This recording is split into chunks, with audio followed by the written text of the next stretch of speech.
Today it's a main share meeting, and it's with great pleasure and a lot of gratitude that I welcome Babe, all the way from New York, who's come to share for about 30 minutes, after which we'll open up for sharing. So with that, it's over to you, Babe. Well, hi, kids. I'm Babe, and I am an alcoholic.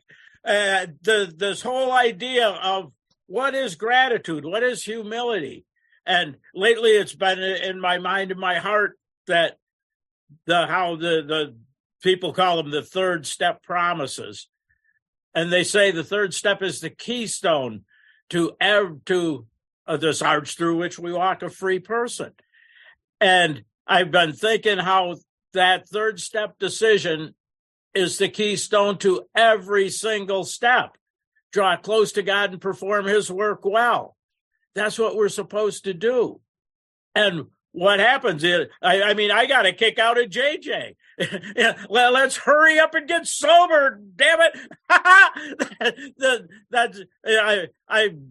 I don't know. I'm crazy. So what I say probably won't make any friggin' sense. I know some of you people, and they came to hear me even though they know I'm friggin' crazy. But why is this particular reading actually makes me emotional? Try to practice a full inventory of my blessings. And I used to laugh at people that did gratitude lists, because I always put my car and my house, and I have food in the refrigerator. And I'm thinking, well, heck, I can't see my car. It might be stolen. Am I going to be grateful anyway? I don't know if the food in my refrigerator has gone bad. I would say, and one of my young sponsees just finally came up to the point that she's not really so grateful for the temporal. I would call them transitory, but they use temporal here. The things in my life, the gifts in my life, I finally have learned to be grateful for the giver, not the gift. What we get is humility. and that's why this is so perfect. So if I get past the temporal gifts and look at the spiritual gifts that are in my life, established on this footing, we'll be less interested in our little plans and designs. We can see what we can pack into the stream of life to walk shoulder to shoulder. And I love it in the third step promises that remarkable things will happen when I draw close to God and perform his work well. And then later in the book, it says, you and the new man walking shoulder to shoulder, following the dictates of a higher power, remarkable things will happen. Where did I read that? Oh, way back in step 3, before I thought well about taking this step. And what is the remarkable thing? That you and one of God's kids have entered a new and wonderful life. That's the spiritual gift. That's what we get here.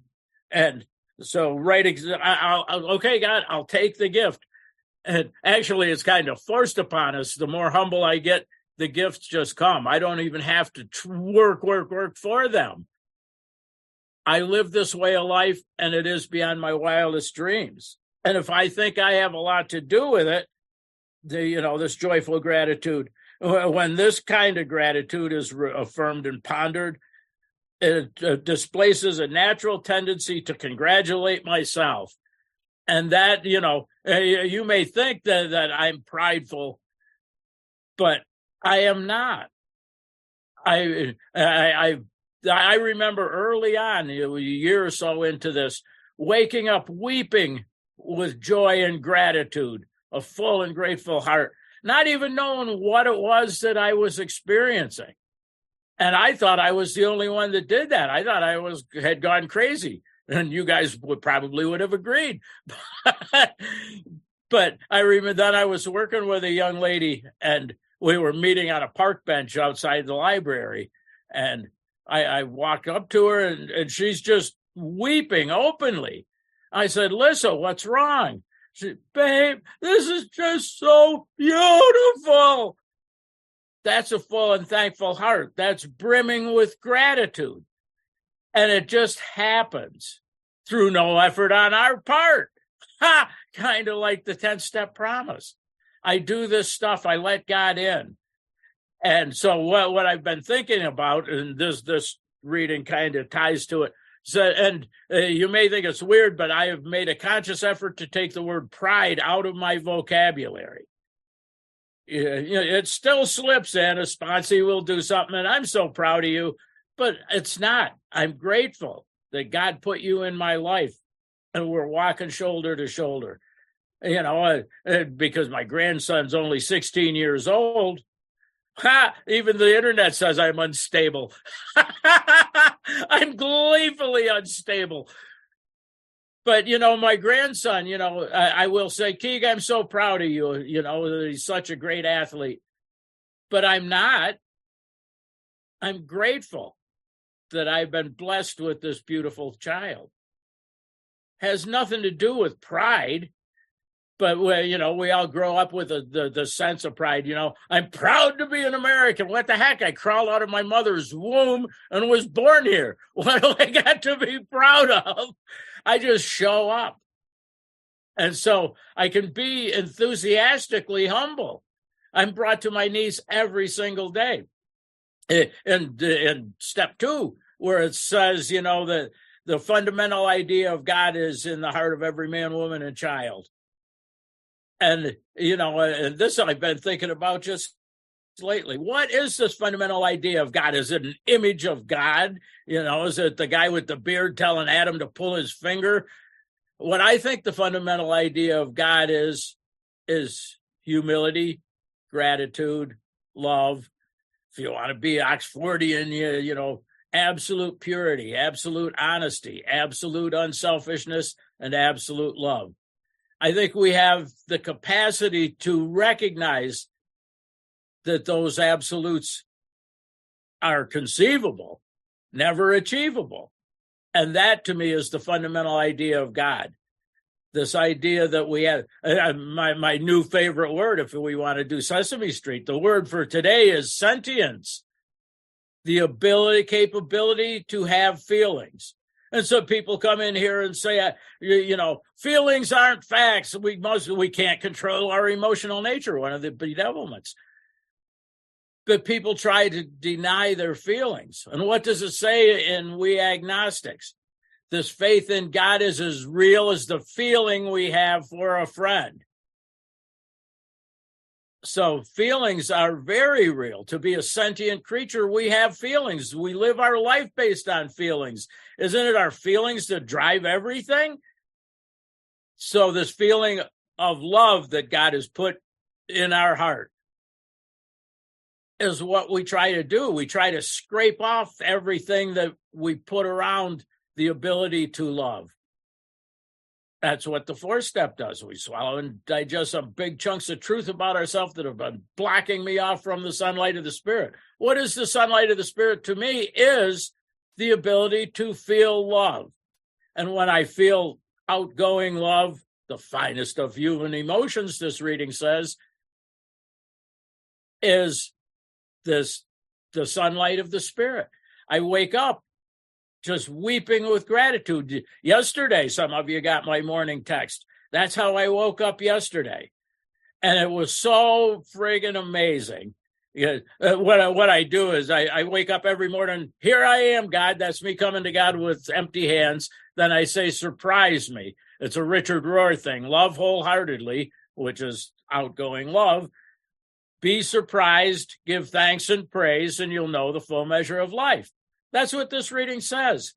Count your blessings. Look for the good things in our life. And that's another one by the 7th step. God, I'm ready that you have all of me, the good and the bad. I don't know what's good. I don't know what's bad. If I'm judging good and bad, that's just me being prideful again. And as you just heard, I don't like the word pride. I've taken that out of my vocabulary and replaced it with gratitude. So am I thinking it's good or bad? I don't know. So anyway, and what I do is condense my little 2-hour meditation to 1 or 2 paragraphs, because I know all my friends are low attention span kids.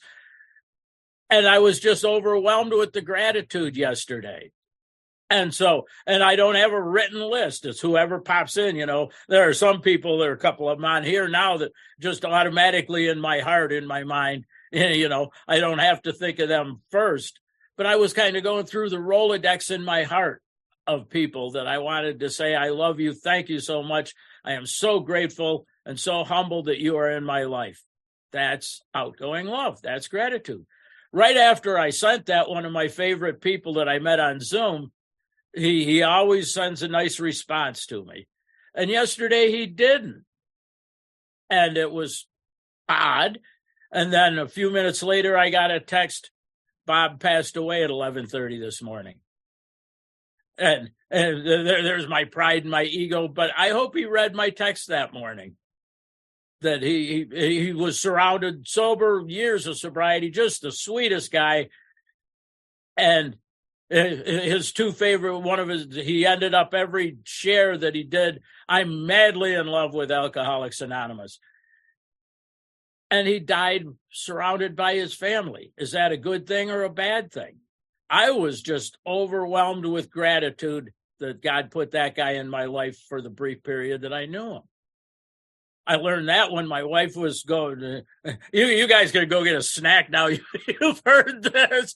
But when, I sat right here with my wife for 15 months while she wasted away and died of cancer. She died right here where I'm sitting.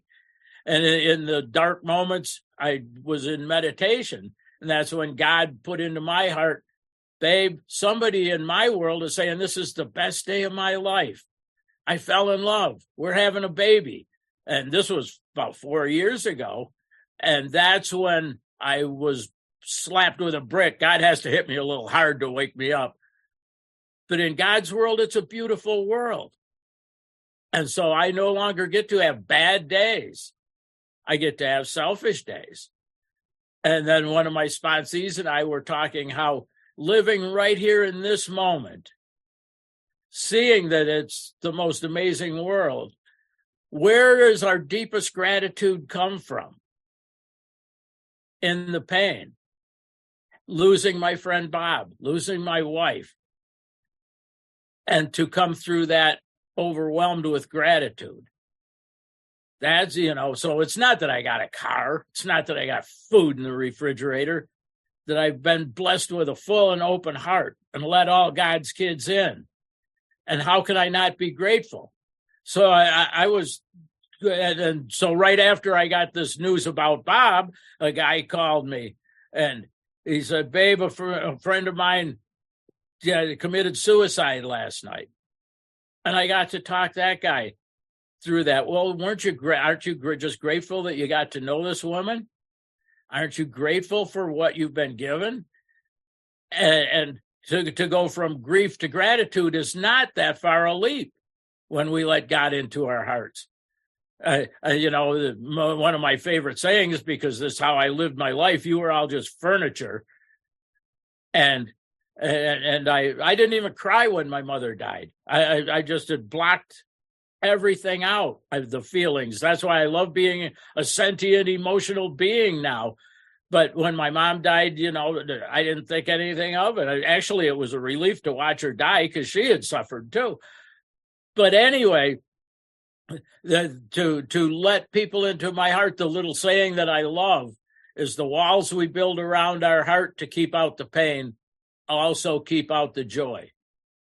This whole process is letting God open our heart and let all his kids in.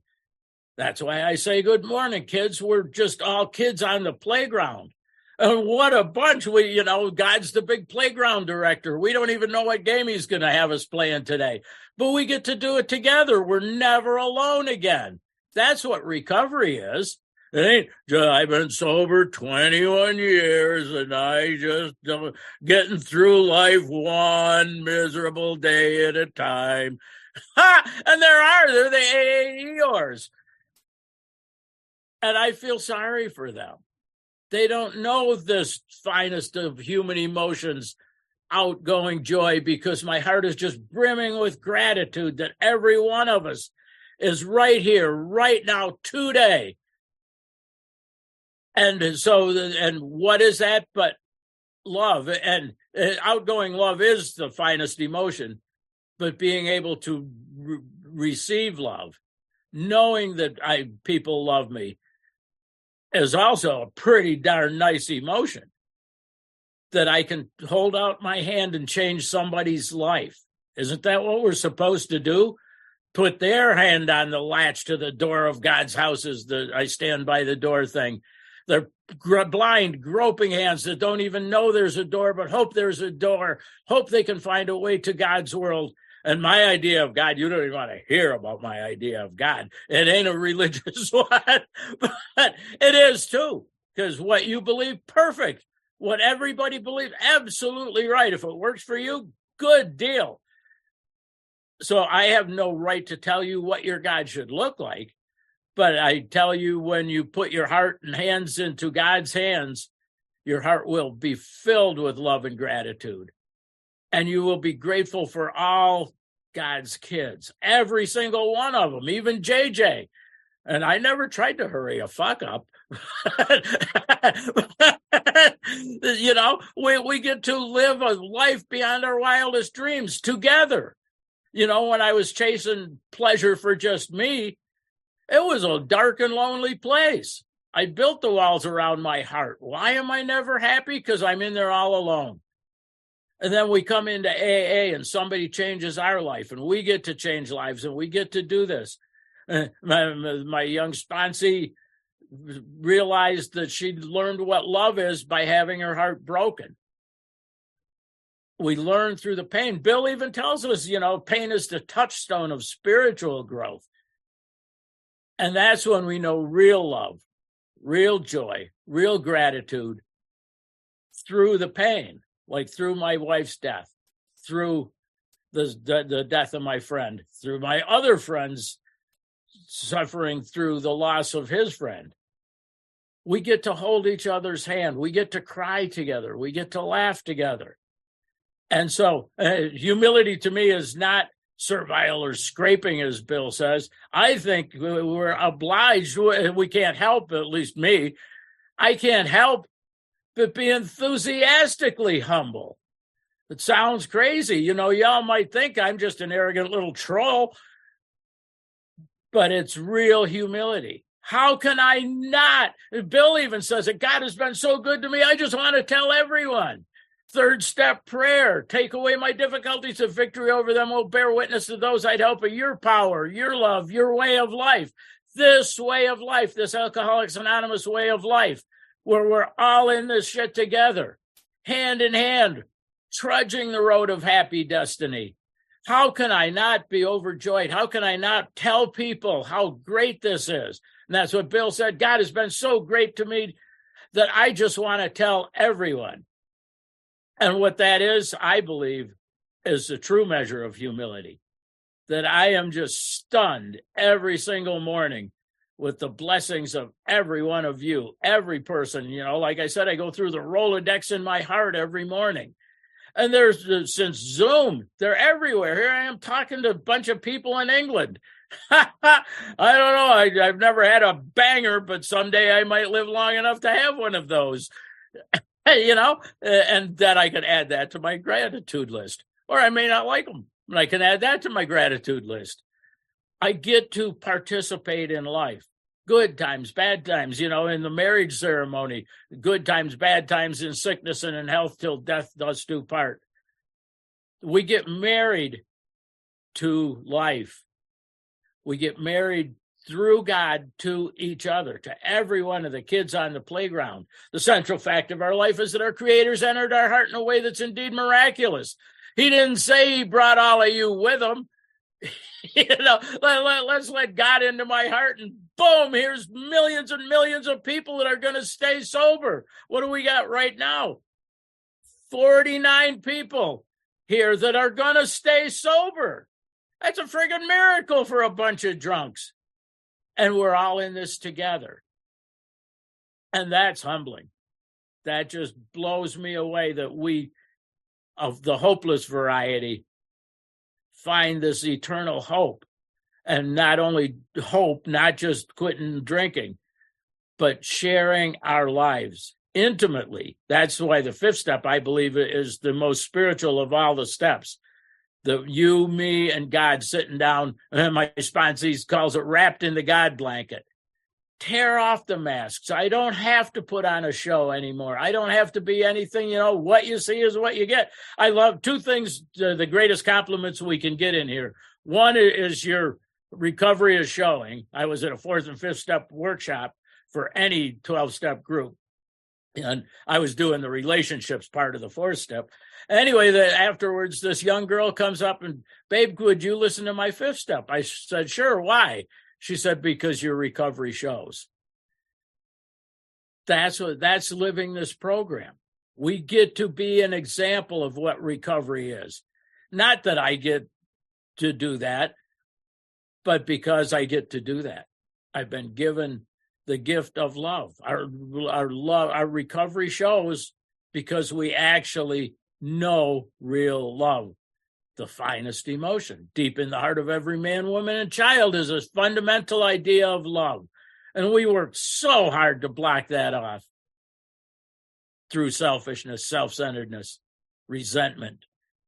And so now I love being emotional. I love being able to weep with somebody. And hell, you can't tell if I'm crying with joy or sorrow, because underneath it all is gratitude. That's the link from the God's love in my heart to the real world, is this gratitude that they talk about in this reading. So if I'm living with my heart brimming with gratitude, I can't have conceit. Y'all might think he's a conceited little guy, and that's up to you. Because in my heart, I know there is no conceit.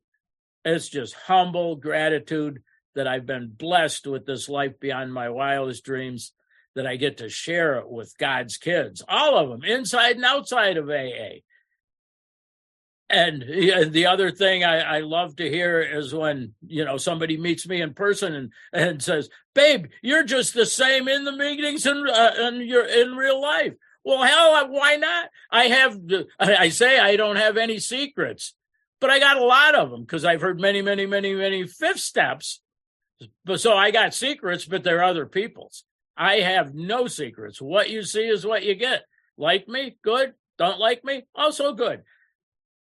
I hope I have touched someone. I hope I show somebody that this is a life beyond our wildest dreams.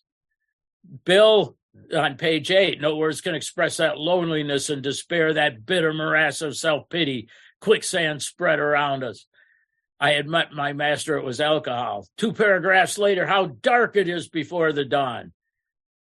He was soon to be catapulted into this 4th dimension of existence, a life of usefulness and peace. Joy, it's a new and wonderful life. Take my hand, walk through the door, see what happens. And boom, recovery just strikes us. Humble, loving, joyful. So that's enough out of me.